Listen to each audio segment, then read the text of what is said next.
Edhe sot nuk është thirrur seanca për konstituimin e Kuvendit të Republikës së Kosovës. Edhe sot, Kosova vazhdon pa institucione të konstituuara.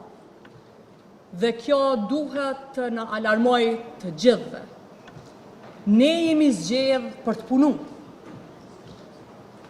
Por si deputet, në vend që të jemi në seancë duke u marrë me problemet e juve qytetarë, jemi duke kërkuar që shteti të funksionojë së pari.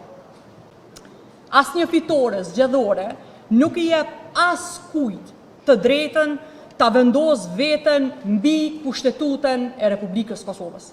Asnjë lider nuk është mbi shtetin. Asnjë parti nuk është mbi Kosovën. Ajo që po ndodh këtu është një krizë shtetërore e shkaktuar nga partia së cilës qytetarët ja kanë dhënë përgjegjësinë për të konstituuar institucionet, por që në realitet ka vendosur ta mbajë krejt shtetin ton pend.